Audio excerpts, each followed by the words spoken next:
এই বিএনপির হাত থেকে জাতিকে হেফাজতের জন্য আল্লাহ যেন শেখ হাসিনাকে আবার এই জাতির জন্য দেয়। কারণ আমি জানি তিনি অনেক হতাশা থেকে কথাগুলো বলেছেন, কিন্তু ঘরের ইঁদুর তাড়াতে অজগর ছেড়ে দেয়া ভালো কোনো সিদ্ধান্ত না।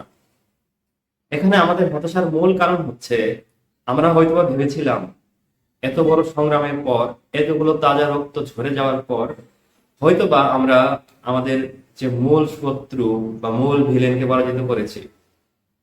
কিন্তু একটা যুদ্ধের সম্মুখে যে শত্রু থাকে তাকে পরাজিত করার পরবর্তীতেই আসলে পর্দার আড়ালে যে শত্রু তাকেও যেমন চিহ্নিত করা যায়, তেমনি ঘরের ভিতরে যে গাদ্দার বা মির্জাফর তাকেও শনাক্ত করা যায়।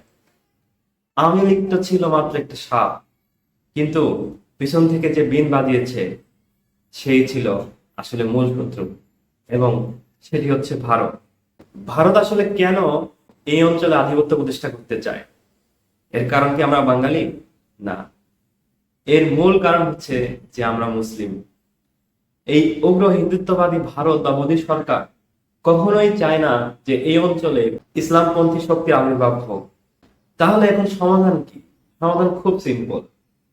আমরা পর্দার পিছনের যে মূল শত্রু ছিল, মূল যে ভিলেন, তাকেও যেমন চিহ্নিত করতে পেরেছি এখন, তেমনি ভাবে আমাদের ঘরের ভিতরে যে গাদ্দার বা মির্জাফর ছিল তাদেরও চিহ্নিত করতে পেরেছি। এখন আবার আমাদের তাদের বিরুদ্ধে সংগ্রাম করতে হবে। এভাবে হতাশ হলে চলবে না। কিন্তু লেখে রাখেন, সেই সংগ্রাম গণতন্ত্র দিয়ে কখনো সেই যুদ্ধে জেতা সম্ভব না। কারণ এই গণতন্ত্রে একজন জোট চোর চাঁদাবাজ, একজন ভারতপন্থীর ভোটের যে মূল্য, একজন প্রকৃত দেশপ্রেমিক এবং আল্লাহ ভীরুর ভোটেরও সেই মূল্য। শুধু তাই নয়, সেই জোট চোর চাঁদাবাজরাই এই ব্যবস্থায় সবসময় জয়ী হয়। এখন সিদ্ধান্ত আপনার এবং আমার।